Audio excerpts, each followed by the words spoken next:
reached our grubby little hands down through mounds of puffed rice and flakes of frosted sugar just to get to the surprise promised on the outside of the cereal box.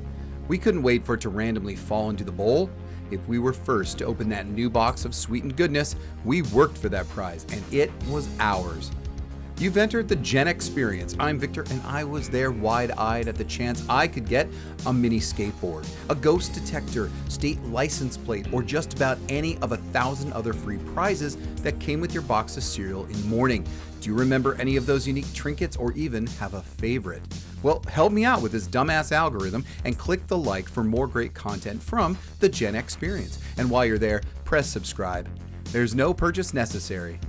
With its beginnings in the early 1900s, the prize and package marketing really hit their stride in the mid-20th century.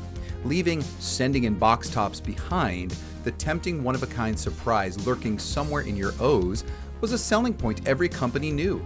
Kids were the key audience, and luring them to the product with pack-in prizes was a key component of marketing. And it worked. Brand loyalty came from enticing kids with instant fun and games along with breakfast. And these brands had their work cut out for them, trying to best each other for the most exciting and attention-grabbing goodie. Begging your mom to buy the cereal with the most sought-after promotional prize touted in a not-so-subtle marketing call-out on the front cover kept us kids going back for more of the crunchy goodness, and even trying a variety of brands and flavors based on our desire for whatever new surprise lay in wait at the bottom of the package.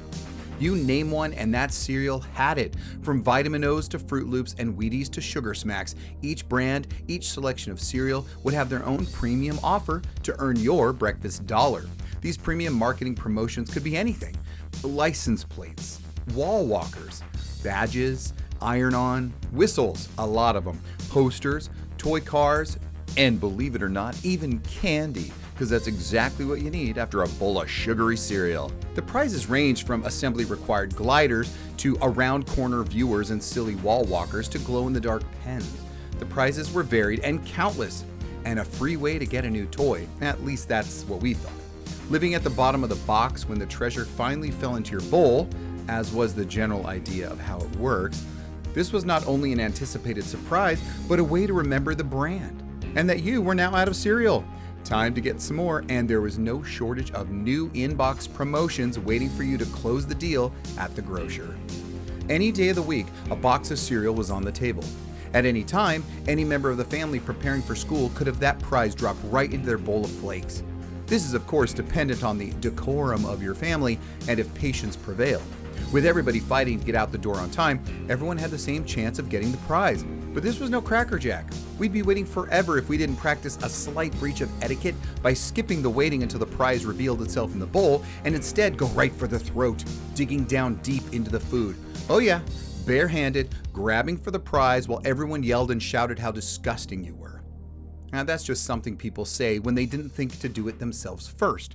Feeling around the flakes or the O's, your fingers touched something plastic. That was it. You pulled it out, trying your best not to spill the entire contents of the box until success. High above your head, you were the proud owner of some new cheap piece of 100% molded plastic.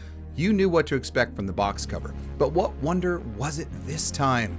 The Captain Crunch Bosun whistle, the infamous whistle that was known for mimicking phone tones that could make long-distance calls for free, or the Neon Leon in 1986, bendable glow-in-the-dark rods you could make into bracelets, or just pretend to chew on like you were feeding on plutonium. Action pinball games in a 1970s Sugar Crisp, Kellogg's 3D baseball and football cards produced by OptiGraphics were a big hit from the 70s to 1983. 3 different style of terraniums inside alphabets of the 1970s. A mini greenhouse in my cereal. Oh, what fun! 80s watches from Honeycombs in 3 colors. It might not be Swatch, but you could fake it. Starbots from Captain Crunch. Sadly, these even look a step above the second-rate transforming robots, the GoBots. Garfield bike protectors and Captain Crunch story scopes, basically a wrist-bound poor man's Viewmaster. Baking soda-powered submarines from Kellogg's, or Poppin' Chips breakaway pirate ships, included with a marble shooter from the late 60s and early 70s Captain Crunch. Oh, and don't even forget the ghost detector. This came long before any of those paranormal ghost hunters on TV. The list just goes on and on. You know, the story of our lives told through cereal box prizes over the decades would make a great documentary. There was always something more special about this, wearing your ET pajamas and watching Saturday morning cartoons. If a new box of cereal hadn't yet been pilfered for its treasure during the week, being up with the sun for cartoons meant this baby was all yours. Just pour the whole box into another container to find the promised premium, and then replace all the cereal back in the original box. No one will be the wiser. The best part was this was Saturday, and you had the whole day to futz around with your new free inbox promotional plaything. It must have been creatively exhausting to come up with the next best thing for these cereal madmen. Everyone was doing it, and everyone was trying to be different. There certainly were some repeats, but it wouldn't be until the 80s that franchise licensing would see promotional tie-ins with the newest movie or cartoon show up on the cereal shelf. Oh, look at those 80s. Those 80s brought a boom of marketing that no one saw coming and kept the premium choices fresh and new. It is also the 80s that brought the fear of choking hazards to the forefront. No one seemed to care too much back in 1945 when Pep Cereal offered a pin in their breakfast box. 90 unique pins to collect. Yes, I said pins with sharp pointy backs on them in the cereal to dig out.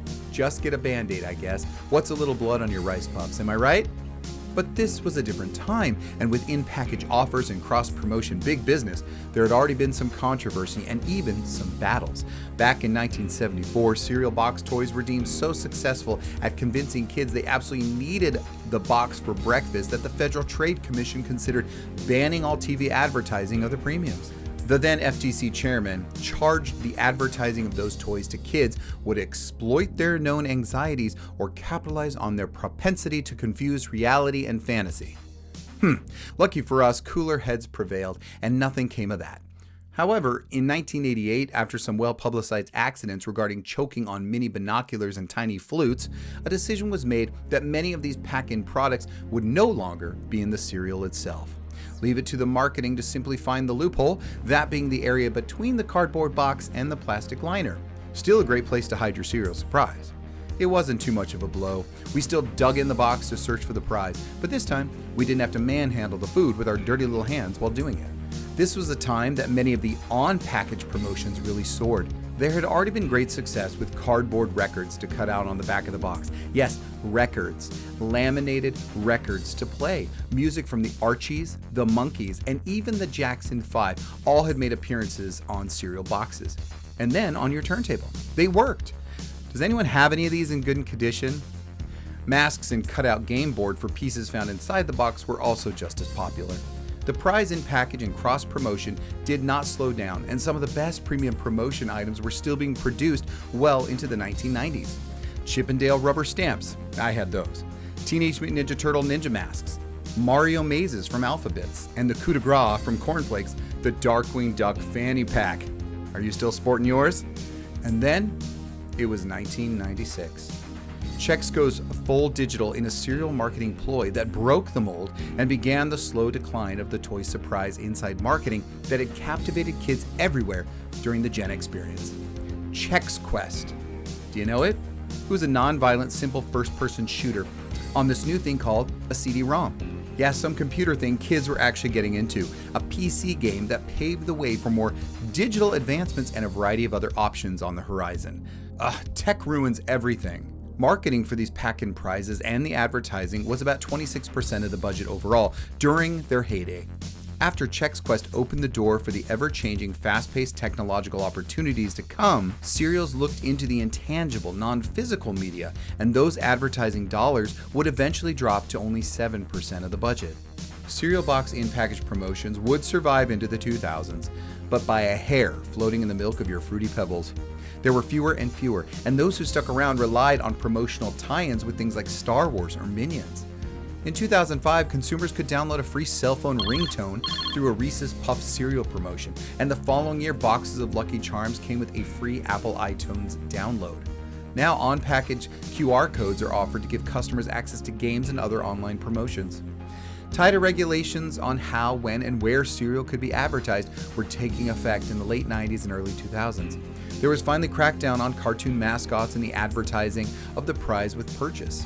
The long effective marketing approach seemed to be unraveling, and to do so seemed to be a slippery slope.